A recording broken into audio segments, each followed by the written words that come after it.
पहले जानना चाहेंगे आपकी ट्रस्ट का नाम कि आपकी ट्रस्ट जो है किस नाम से चलती है और कब से आप अध्यात्म की ओर बढ़े और कैसे आपका जीवन बदला। हमारी ये जो संस्था है, ये संस्था सत्य ज्ञान ट्रस्ट के नाम से रजिस्टर्ड है और इसका उद्देश्य है कि सत्य का प्रचार। जब तक लोगों को सत्य का ज्ञान नहीं होगा, इतना मानव सही रास्ते पे नहीं चलेगा। ये कलयुग है, इस कलयुग में भोग विलास का प्रचार ज्यादा है, उसके कर्म लोग ज्यादा कर रहे हैं।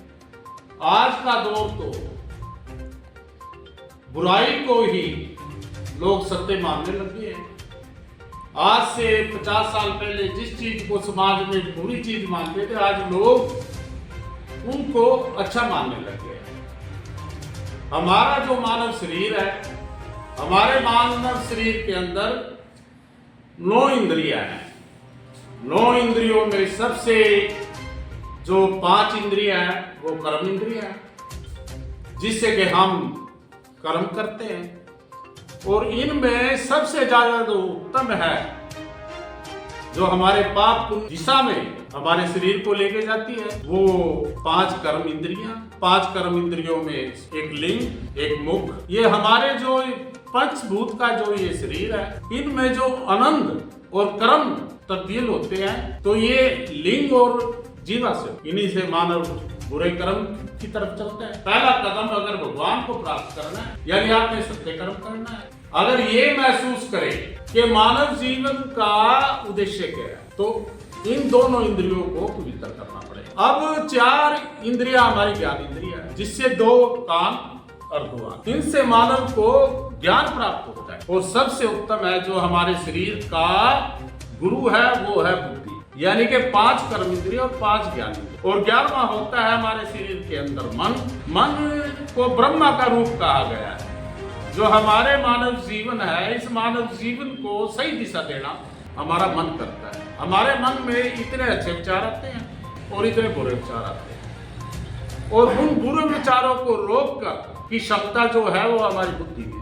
इसीलिए जो मानव शरीर की जांच तिलक जो करते हैं, इसीलिए करते हैं, ये उत्तम है हमारा। यानी कि अब जो प्राण वायु है, जो आत्मा है हमारी, जैसे मैं अभी प्रवचन दे रहा हूँ, तो अभी जो मेरी आत्मा है, तो मेरी आत्मा यहाँ तिलक पे वास करती है। यहाँ इसको शिव का तीसरा नेत्र भी कहा गया। जिसका ये नेत्र सही है, वो संसार में कोई भी चीज प्राप्त कर सकता। तो 5 कर्म इंद्रिय और 5 ज्ञान इंद्रिय अगर ये शुद्ध है, तो मानव जो चाहे वो प्राप्त कर सकता है। वो महाबली हो सकता है, दुनिया का राजा हो सकता है, भगवान को प्राप्त। और जो इनमें भटक गया, तो वो मानव कभी भी अपना सही लक्ष्य प्राप्त नहीं कर। आज का जो ये विज्ञान है, ये विज्ञान भी जैसे 5 जो हमारे तत्व है वो शिव से उत्पन्न होते हैं, आज की ये विज्ञान भी उन 5 तत्वों से उत्पन्न होता है। लेकिन दुर्भाग्य हमारा ये है, जो हमारा आदिकाल था उसमें भी विज्ञान था, लेकिन वो आध्यात्मिक था,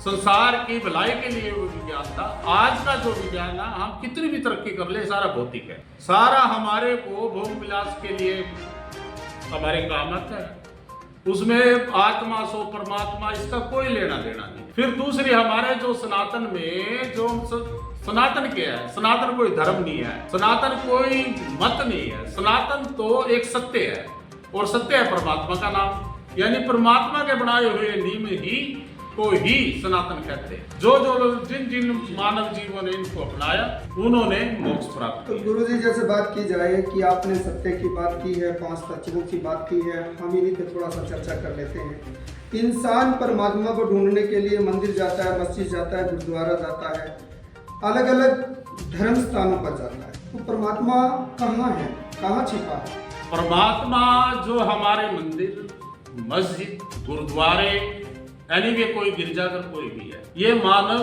की अपनी बनाई हुई कार्य है जी। वो सिर्फ हमारे उपासना केंद्र हो सकते हैं, वहां हमारे को परमात्मा नहीं मिले। जब भी किसी को परमात्मा का अनुभव हुआ है, बहुत सारे नास्तिक ये सवाल कर देते हैं, अभी परमात्मा तो है ही नहीं है जी। तो अगर परमात्मा नहीं है, जो नास्तिक लोग इस तरह के विचार रखते हैं, नहीं है। क्योंकि जब भी मतलब परमात्मा को किसी ने पाया, उसने क्या किया, अपने सबसे पहले अपने कर्म सुधारने पड़ते हैं। अपने कर्म सुधारें, अंतःकरण शुद्ध करें, और अंतःकरण शुद्ध करके और भगवान का भजन जप करें। जैसे गुरु जी बात की जाए कि गुरु नानक देव जी ने गुरु ग्रंथ साहिब में लिखा है, इको माई जगत दया तीन चेले प्रमाण, एक संसारी एक भंडारी एक लावे देवा। इसका अर्थ कोई समझ नहीं पाया तो क्या कहेंगे आप? ये दुर्भाग्य की बात है जो ये भारतवर्ष है, जी जम्मू द्वीप कहते हैं इसको शास्त्रों में। जितना जम्मू द्वीप है अफगानिस्तान तक, जितना एशिया है, सारा जम्मू द्वीप था। और इसमें क्या थे, इसमें तो आज भी परमात्मा को प्राप्त करने का की भूमि है।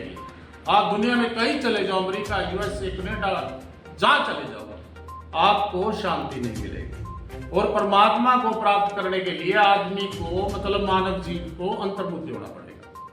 जब मानव अंतर्मुखी होगा तो फिर वो क्या होगा, समाज व्यवस्था में चला जाएगा जी। परमात्मा का कोई रूप नहीं है, और ये जितना ब्रह्मांड बना हुआ है सारा परमात्मा के रूप है। अब नानक जी का जो आपने कहा है जी, तो नानक जी का जो गुरु ग्रंथ साहब है, गुरु ग्रंथ साहब वेदांत से लिया गया है। वेदांत वेदों का सार, उसमें 60-70% वेदांत का ज्ञान है। बाकी कुछ संत महात्माओं की वाणी है जिससे कि मानव को सरल भाषा में समझ सके जी। तो सनातन में वेदों में 4 कर्म कहे गए।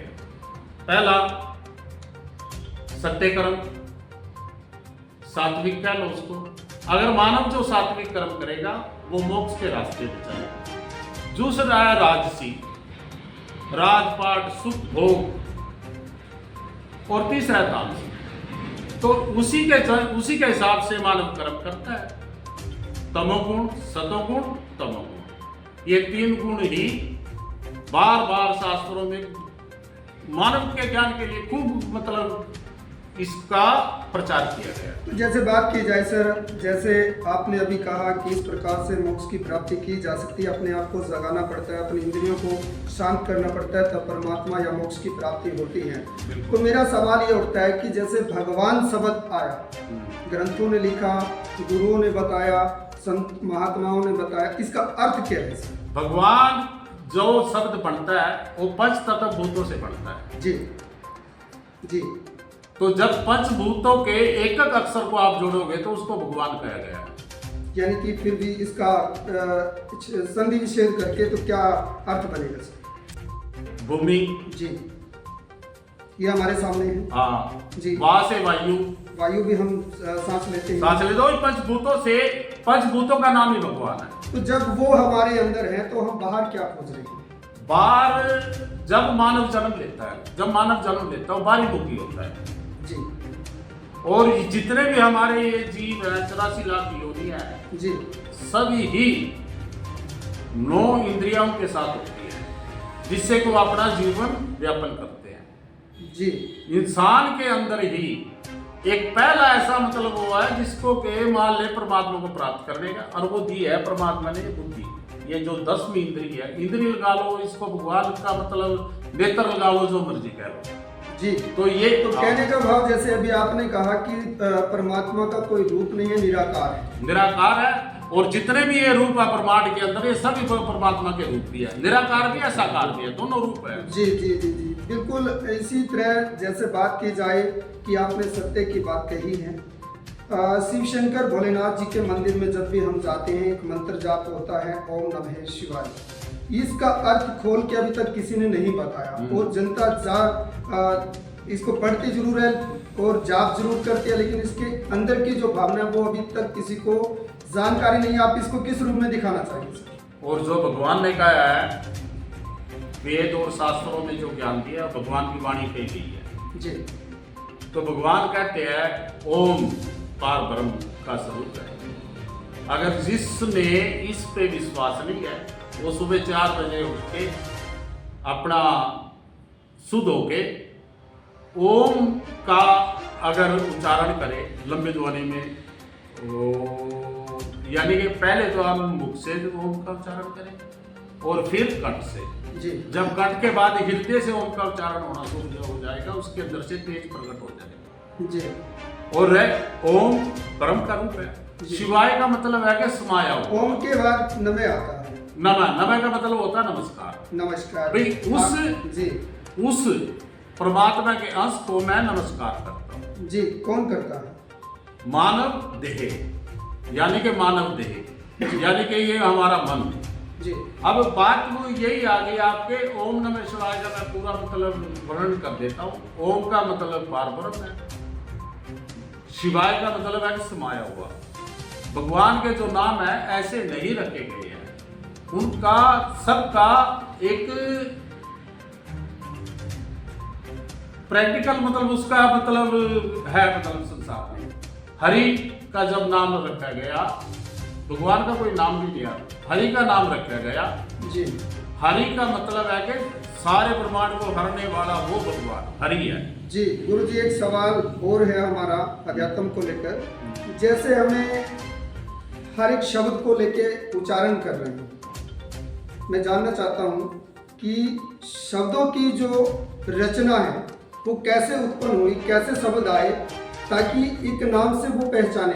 वो शब्द कहाँ से आए वो जानना चाहता हूँ प्लीज। जब हम भगवान का एक रूप ध्वनि भी है, आप मंदिर में जाओ कहीं जाओ वहाँ घंटी बजती है, घंटी का मतलब है ध्वनि। भगवान का जो रूप एक ध्वनि भी है। तो जब आप ब्रह्मांड के किसी बार जाओगे ना, जैसे पृथ्वी के मतलब वो पृथ्वी का कर्षण है जहाँ तक, उसके बाद अंतरिक्ष में आप जाएंगे तो वहां पर ओम की ध्वनि है, ओम का गुंजन है, वो ध्वनि वहां से मतलब उत्पन्न हुई है। ये जो हम बोल रहे हैं ये भी भगवान का एक रूप है जी। तो ओम ध्वनि ओम से उत्पन्न हुई है, सारा ब्रह्मांड उसी तो उत्पन्न होता है। तो